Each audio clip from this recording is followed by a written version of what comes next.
On this episode of the Part-Timer Podcast, talk a little bit of baseball. The Mookie Betts trade finally goes through.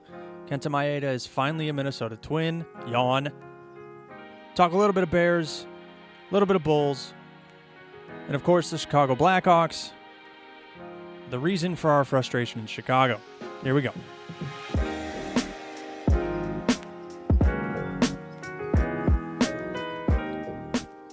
Episode 12 of the Part-Timer Podcast. Thanks for tuning in.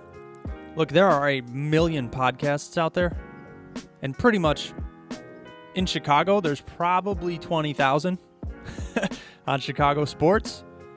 So I appreciate you tuning into the Part-Timer Podcast. If you're on iTunes or Spotify or wherever you're listening, would appreciate a follow or subscribe. If you're on Apple Podcasts, I would appreciate a rating, and here's why. Because the ratings take into account how high you show up on search.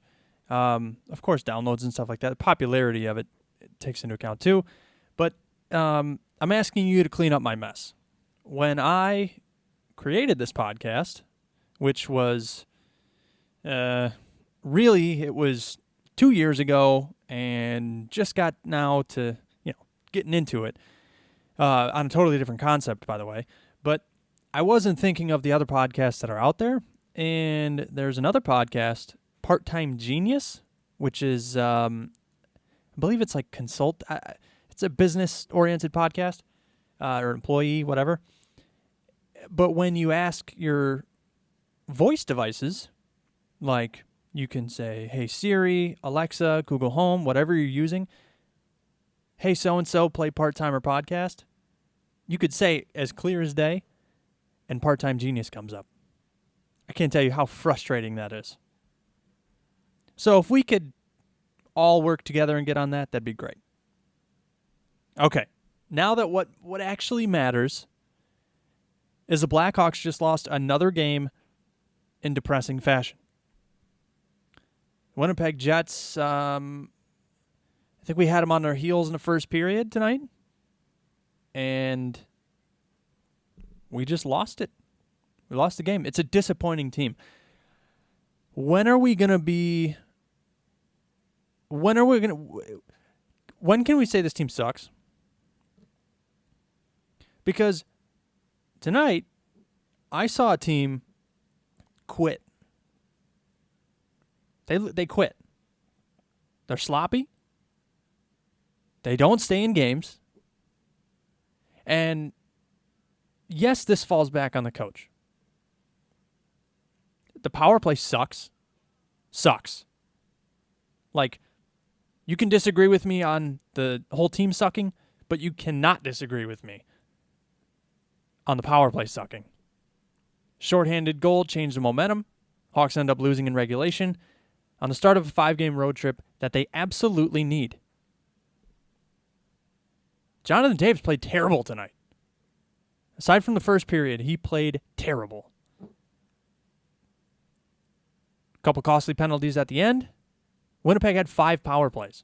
I don't care how good the penalty kill is for the Hawks. Top 5 in the league, by the way.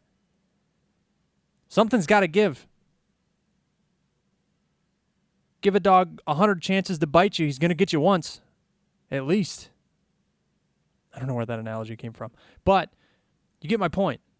You can't keep taking penalties and relying on this penalty kill. It just doesn't work. So now the Hawks fall, I believe, 5 points, 4 points, something like that, behind Winnipeg in the wild card spot. Minnesota lost tonight, which is good. Colorado took care of them 3-2. But we really got to get it going here. I mean, I want this team to be good so bad. So bad. But the past 3 games, they haven't shown me that they're very good. The Arizona game, was that a fluke? Was that just like the excitement of getting back into the swing of things? Because the past 3 games, they have not shown enough sustained momentum for me to believe that they're going to make the playoffs this year. Could that change? Of course it can. There's 26 games left. But there's also Arizona, Nashville, Minnesota in front of us. Not to mention Calgary is up there, as well as obviously Winnipeg. So, you tell me, what are we going to do here? And in Jeremy Colliton's post-game press conference, I fucking hate this guy. He goes, and I could be reading into this too much, or just because I don't like him, I could be inflating this, and I probably am. But a reporter asked him, the really tough loss, how do you don't want this to snowball into the rest of the road trip, so how do you keep that from happening? And he goes, it's one game. Obviously going into the road trip, you're not going to win them all, probably.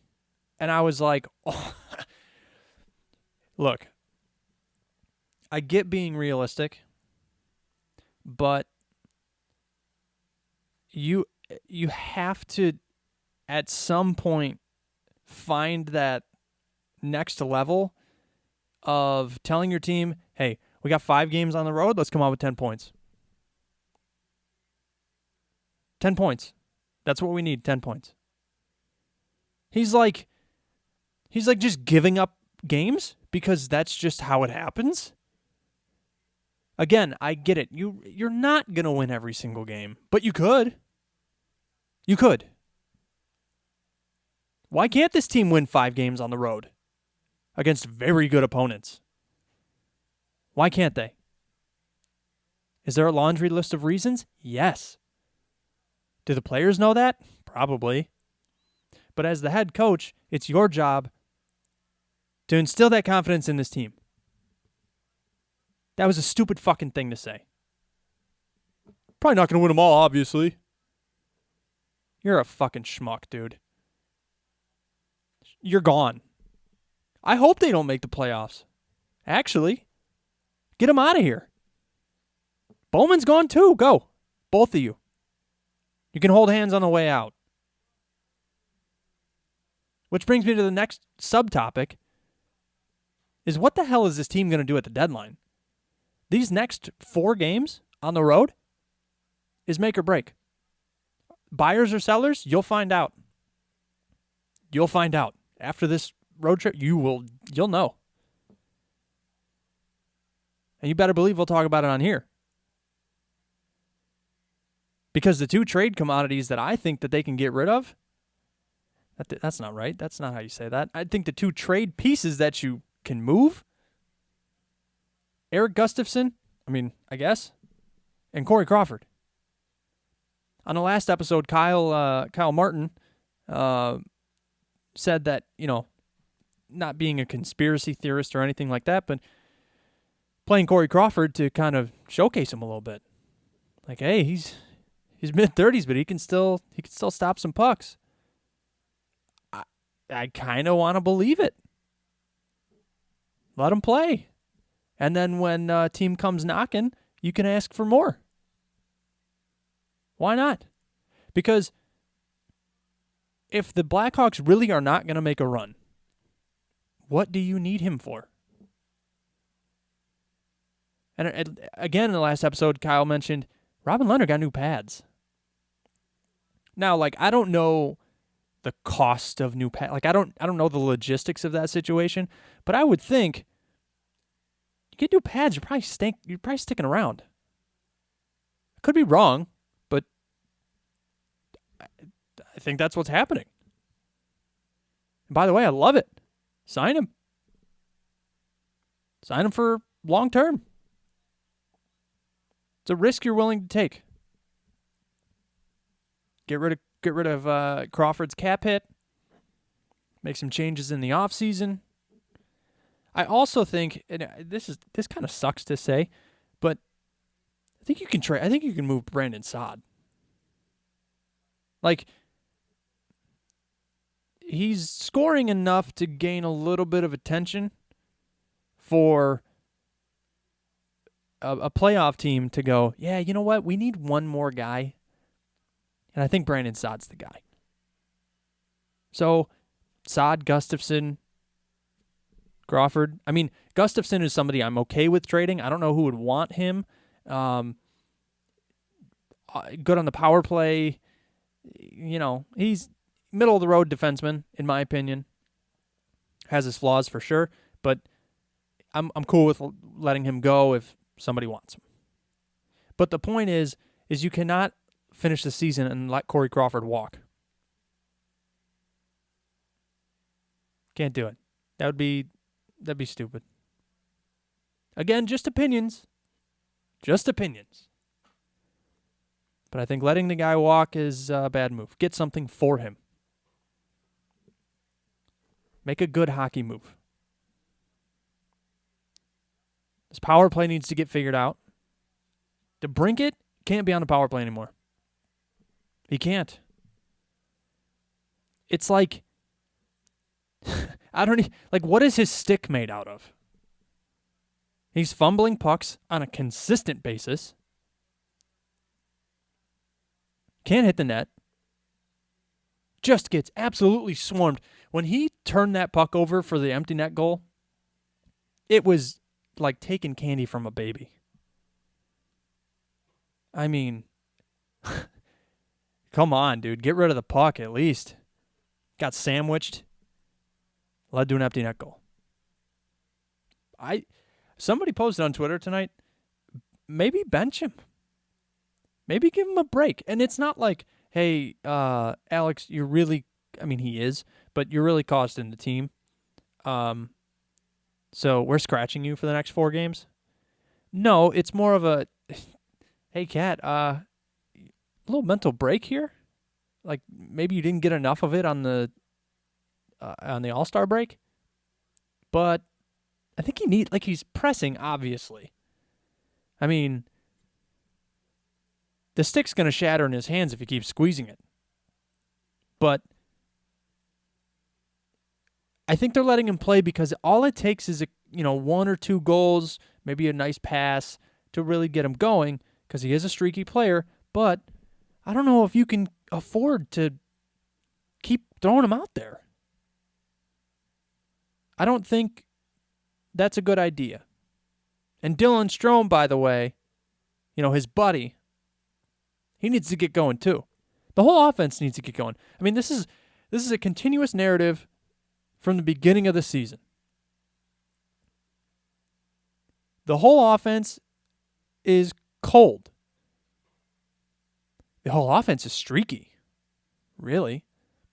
That first period tonight was the best period of the year. Hands down. Dominating the puck. Cashing in on 2 opportunities. Going into the locker room 2-0. And then what the fuck happened, man? What happened? Lost all the momentum.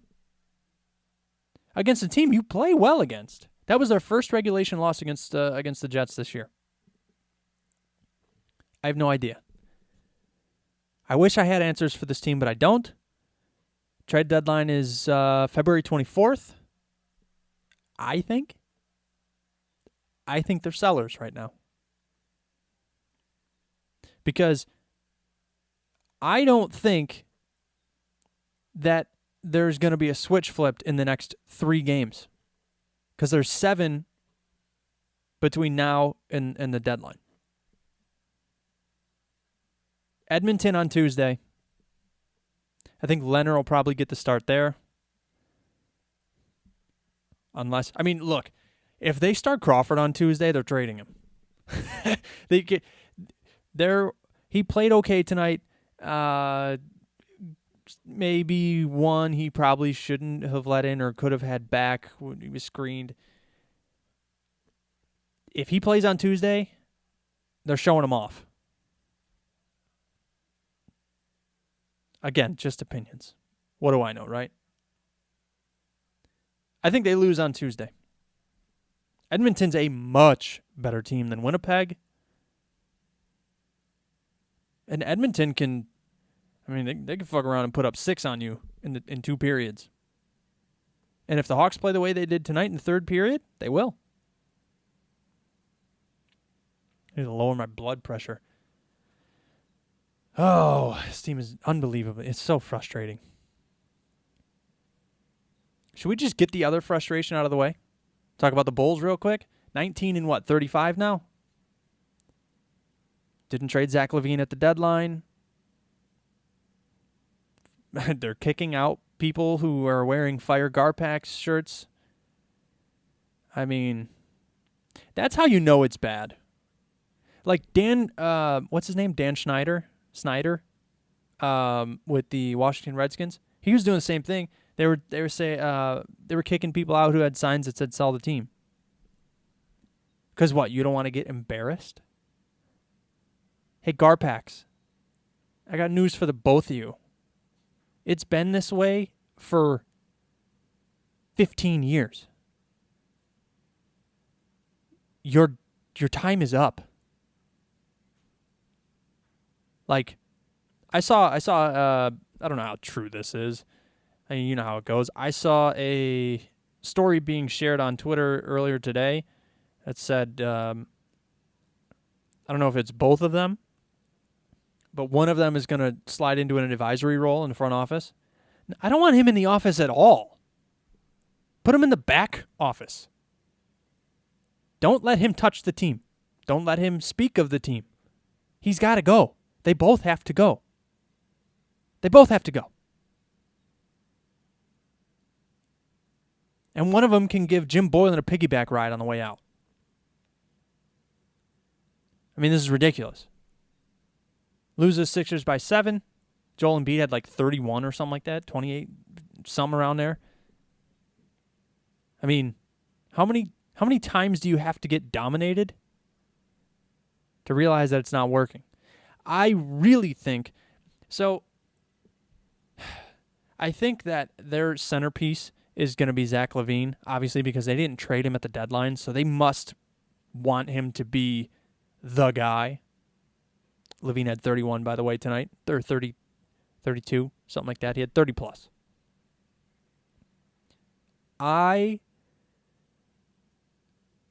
If I were the Bulls, if that's what you want, I don't mind having Zach LaVine as the centerpiece. But if you are the Bulls, you're selling everybody.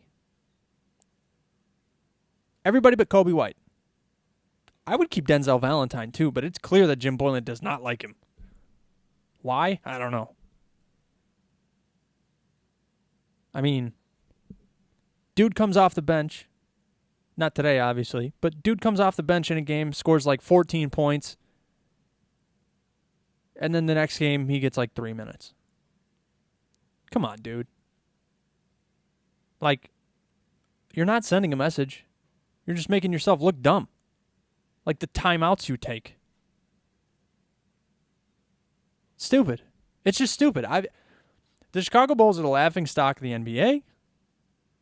They're starting to be the laughingstock of sports. And I feel like there's no urgency. I feel like there's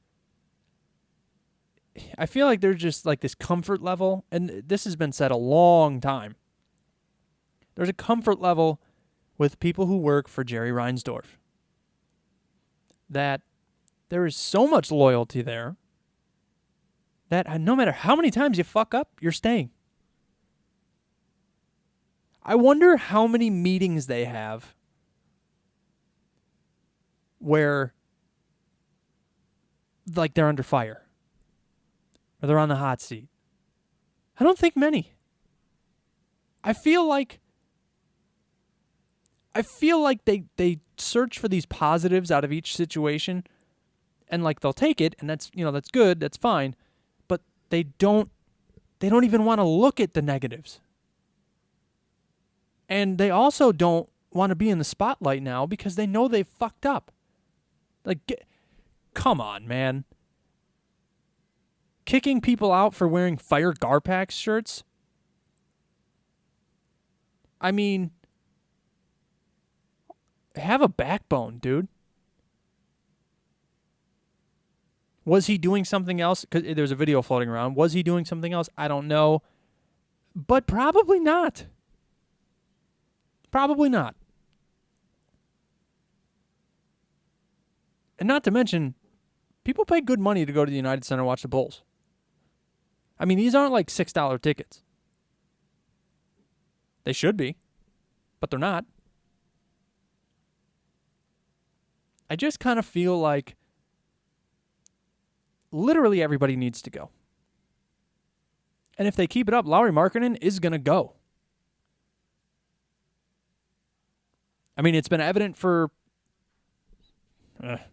since the team started to really struggle this season. But it's really coming out now that Lauri Markkanen, if this keeps up, he's going to demand a trade if he hasn't already. They're not letting Lauri Markkanen play to his strengths. Jim Boylen is literally ruining him. He was supposed to be like the next Dirk. And the system that the Bulls run doesn't cater to Lauri Markkanen's game. And he hates it. Probably hates the coaching style. Everybody does.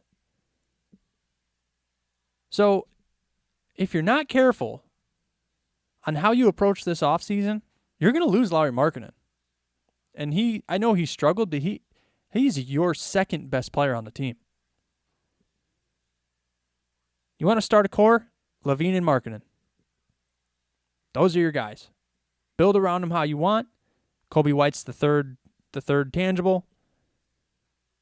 But I mean, come on. How many games do we need to have to like really figure this thing out? Maybe they have a plan. I don't know. Probably not. Wishful thinking, I guess. As far as the other team in Chicago, who really needs to get some work done this offseason, Chicago Bears. I don't know. Again, man, I'm so sick of like throwing a blanket statement on all these stories that I talk about. Who knows if they're true? Because people just write shit, man. Like, journalism is not the same.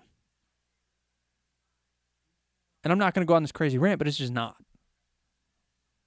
Like, reporters are reporting on trades that haven't really been confirmed yet. I mean, you see at the bottom of the pages that neither team has confirmed the trade. Okay, so you're basing it off of, like, third-party sources. And that's cool. Like, third-party sources are awesome. 90% of them are reliable. But, I mean, come on, man.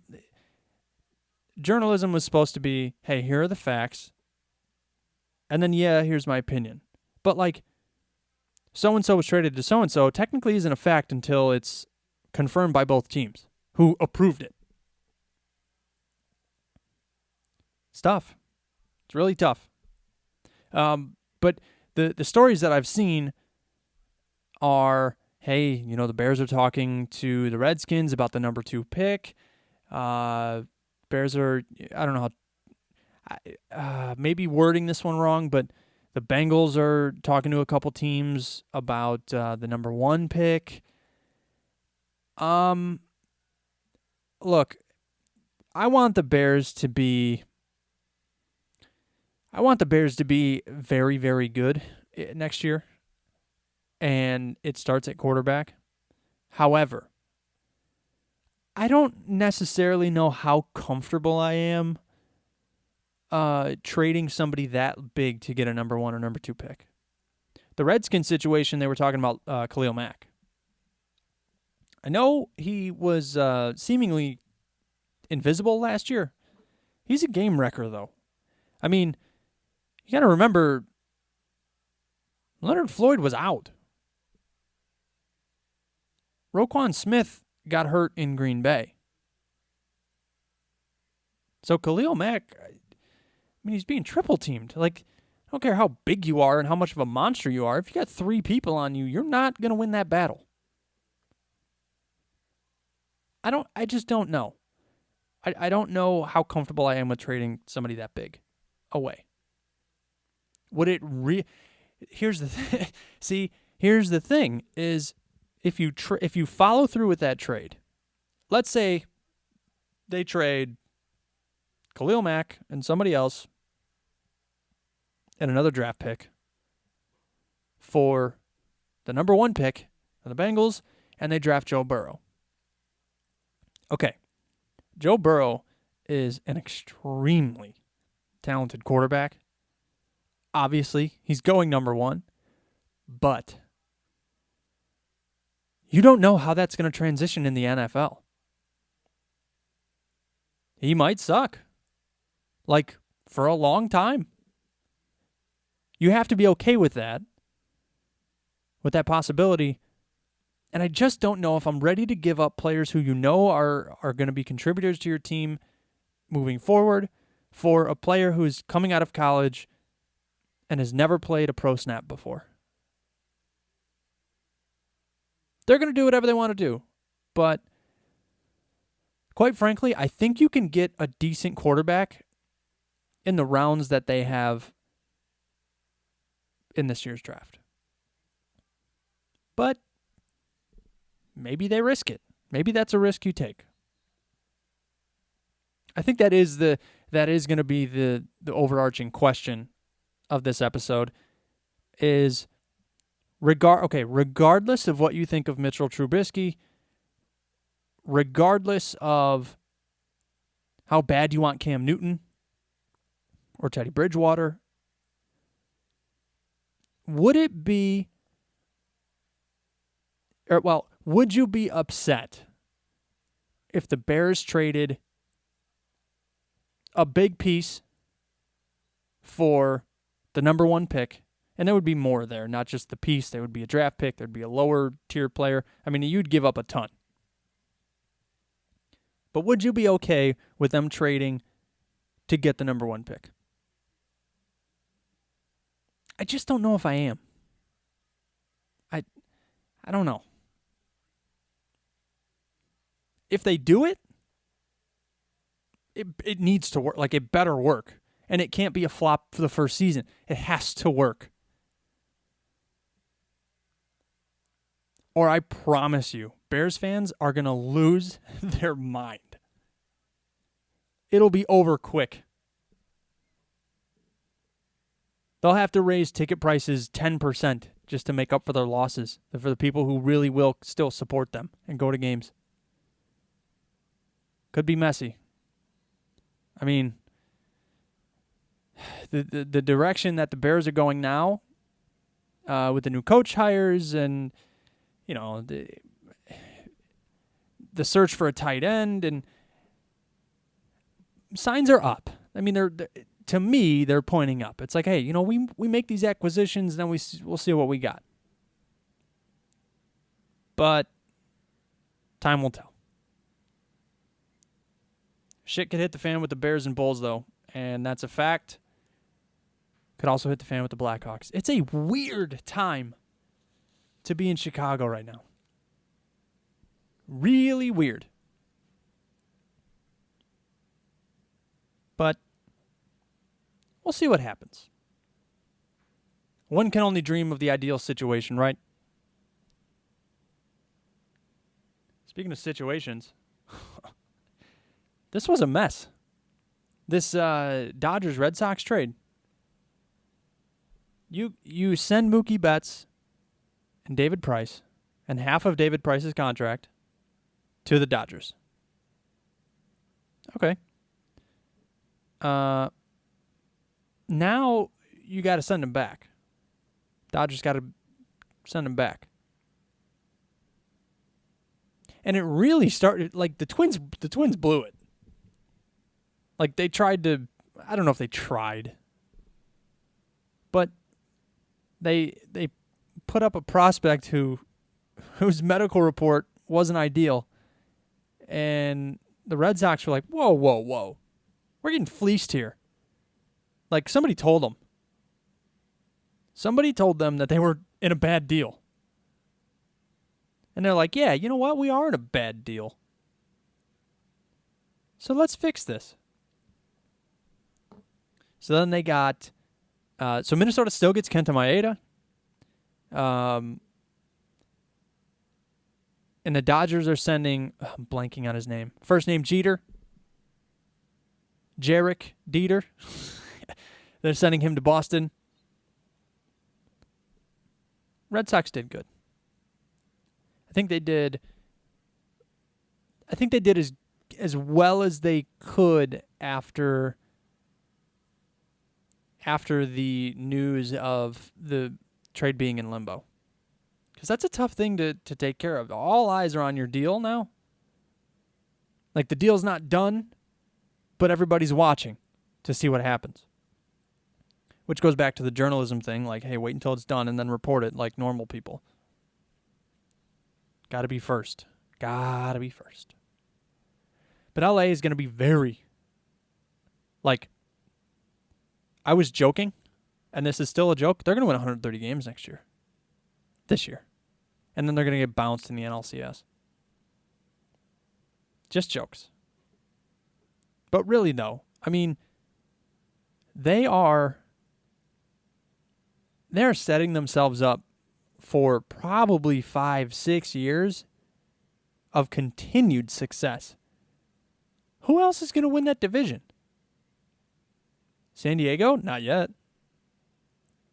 Not yet. I still think that Manny Machado thing, I think it's overrated. Is he good? Yes. Is he worth $300 million? No. Nope. Arizona? Colorado? San Francisco? No. No. Nope. So the Dodgers setting themselves up well for probably another 10 years of division wins. I know I just said 5, but they also have prospects who are going to come up. The best scouting team in the league. Like, everybody can admit that. What, you think I wasn't getting to the Joc Pederson news? So, this deal actually fell through, and really I tried to find it, tried to find the story to, like, read up on it. Couldn't find it. Like, I got the alert, like everybody else did, and I clicked on it, and it didn't load. So now I have no idea why it didn't go through. But Joc Pederson is still a Dodger, and he's got to get moved, right? Like, I mean, the outfield holds three players. You have a bench. Joc Pederson's not coming off the bench. Not a chance. So they got to move him. I think the Angels are. This is the general consensus. I think the Angels are going to continue talking with the Dodgers and try and get a deal done because Joc Pederson is and would be a great combination with Mike Trout, not only in the lineup but in the outfield. I think that's a huge get for the Angels. And not to mention they got Anthony Rendon. Picked up a couple pitchers too, right? So the Angels are really trying to surround Mike Trout with good, high-quality players who can win in the playoffs, make it to the playoffs. So I think they still go after him, but just for the sake of entertaining the situation, I asked on Twitter, hey, White Sox fans, who do you think would get dealt if the White Sox wanted to go after Joc Pederson? It would be a clear upgrade in right field. Obviously, we all know the kind of player that Joc Pederson is. But still wanted to beg the question. In my opinion, not very likely. Like I said, I think it's Angels-Dodgers, unless the Sox sneak in there and cuck the Angels. But that was the question. Who are you giving up? And somebody brought up a good point. When the White Sox were flirting with the possibility of trying to acquire Joc Pederson, the Dodgers wanted Aaron Bummer. I'm cool with that. Like, he's one of your best relievers, but if you're not in a situation to, let's see, even if you are, I mean, it depends on what your needs are, but I'd be cool with getting rid of Aaron Bummer for a much higher quality right fielder than Nomar Mazara. No disrespect. but people were saying, well, considering the Angels' offer was pretty low, you can probably give them, a mid-tier pitcher and another prospect, not a high prospect. You could probably get away with that. And then Zach Collins came up, and admittingly, I was very high on him, even when he graduated. When he got drafted from Miami University. I had high hopes for him. I thought his IQ was high. I thought he was a good hitter, and who doesn't like a left-handed catcher? Left-handed hitting catcher. However, him getting called up in the late months of last year kind of showed me I don't know if he's really cut out for this. Could he be a good catcher, good hitter? Yes. But I just don't know if his ceiling is as high as it was when he was in the minors. I'm not sure. So I'm cool with getting rid of him, but the Dodgers don't need catching. Just entertaining the fact that Zach Collins is a trade possibility. Somebody needs a young catcher to develop, which, by the way, the Dodgers' developmental system is top of the line. So I think they could turn Zach Collins into a hell of a catcher. Not a need for the Dodgers, though. I think the Dodgers come in real high, as they should. Forget about who Joc Pederson is. Any team going into a negotiation should say, look, we're shooting for the moon, and we'll see what happens. I think they ask for Vaughn. Maybe Madrigal. I mean, you're not getting Eloy Jimenez or Luis Robert for sure, or Moncada. Tim Anderson, nah. I don't think anybody wants him. I think he's too much of a defensive liability. But I say about the Zach Collins thing, I say I'm cool with getting rid of him because the White Sox have somewhat deep talent at catcher. So you can afford to get rid of one of them if it helps your team. Again, time will tell. Who knows? But Kenta Maeda is a Minnesota Twin. Oh, their rotation's good. I think they're going to be good. I don't know about Homer Bailey or Rich Hill, but the first three, they can all win you a game. And Michael Pineda is coming back as well from suspension. Not sure when exactly, but when he returns, Minnesota's the rotation's going to be... I mean, I don't think they're scary, but they're going to be, oh, man, those we got to face? All right, let's go. It's going to be an interesting year for the White Sox in the AL Central, as well as the AL and NL wildcard races. Somebody asked me a question the other day and said, who do you think is going to be the dark horse in both leagues? And when I think of dark horse, I don't really think of teams who are, like bad, like they're expected to be terrible. I think dark horse of like, hey, I don't necessarily know if they can make a run, but yeah, they're going to be good. Those two teams for me are the Angels in the American League and the Reds in the National League. I was talking with the Cubs season ticket holder, and he's fearful of that Cincinnati team. Not to mention that the Cubs just can't beat him.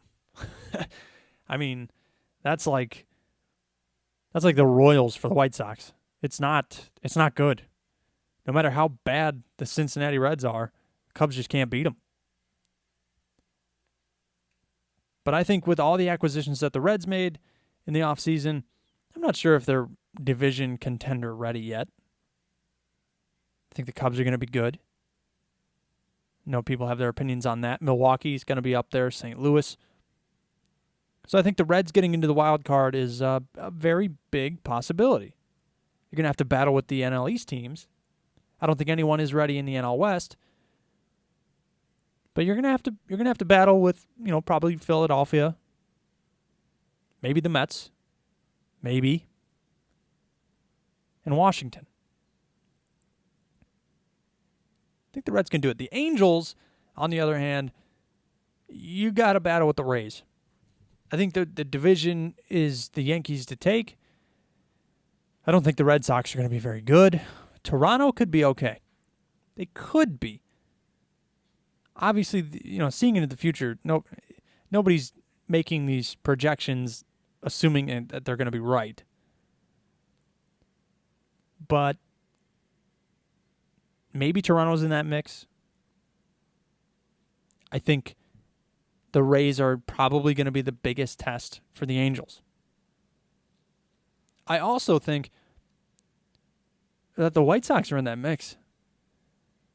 I mean, I'm not even being like a homer here. I think if things work out the way people hope, I think the White Sox can be in that mix, and not like until July. I mean, we're talking they could get a wild card spot, or they could play until the last week of the season and then get eliminated, and that's okay. I'm really okay with, obviously I want to make the playoffs this year as a White Sox fan, but I'm okay not making the playoffs. Just hit that 85 win mark. Hit that mark. Because going from 72 wins the year before, making a ton of acquisitions, you have to win more games. You have to. Otherwise, that offseason's a failure. In the first season, it's a failure. So I'm cool if they don't. Happy if they do. 85 wins is the mark. Let's get to some bets. The past 2 days, I got to quit doing this. The past 2 days, I took the Hawks. They were dogs in both games. The Boston game, they were plus 160 at home. And tonight's Winnipeg game, they were plus 105. Took them both and lost. Do I bet again? Do I bet on them in Edmonton? No, I'm not touching that game. I am not touching that game. Do I bet on the Bulls against Washington? No. No, I can't. I can't do that. Maybe I'll fish around for some other games and I'll tweet them out at Part Timer Pod on Twitter. But I just don't think I can't do it anymore, man. I'm so sick of losing. I haven't won in like a week and a half now. That's just the way it goes, right? You win a little, lose a ton. If you want to leave a voicemail on the show, 815-714-9044. Got a big announcement. Big announcement. It's not. It's big. It's high. Announcement releasing on the Part Timer Podcast Twitter. 9:00 this morning. So 9:00 Monday morning. And I'll just say this. This is what I'll end on. This new affiliate that I'm back with is extremely supportive of the podcast, and also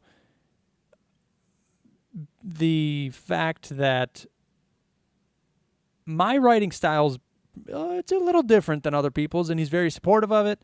The founder of this affiliate, I don't know why I'm dancing around. Unwrapped Sports Network. Perry over there he's a good dude. Everybody over there is good people. So I'm happy to be back. I wrote for them last year, and obviously everything going on, I had to stop. So again, good to be back with them. Excited to get going and cover these Chicago teams for USN. And I'm sure you'll see articles from me. I'm not going to be the guy who reports on a trade, like for an article. I'm not going to do that. However, I will, I'll release some player profiles of people who, might be flying under the radar and maybe somebody to look out for. But a lot of them are going to be opinionated. A lot of them are going to be like fun, creating lists of like, hey, who's the top 10 best player in the week of July 3rd? I don't know, something weird. I want to interview you all a lot because I really think there's some interesting takes out there. And whether I like them or not, I love hearing where people sort of, brew this up. And I'm sure people listen to me and go, this dude's a dumbass. What, you think Joc Pederson's coming to the White Sox? No, I don't. I'm exploring. So, yeah, that's going to be the announcement at 9 o'clock. There's a media release for that. And we're going to continue pumping out these episodes. I'm going to do I have to do a much better job of getting people on this show. And I think I just need some accountability. Hey, who are you having on the next episode? Somebody can tweet me that every single day, and it's going to help. Not going to get annoyed at all. Follow my personal account at Shy Sports Josh. That handle could change to be affiliated with Unwrapped Sports Network. But for now, Shy Sports Josh. Next episode Wednesday. Again, if you're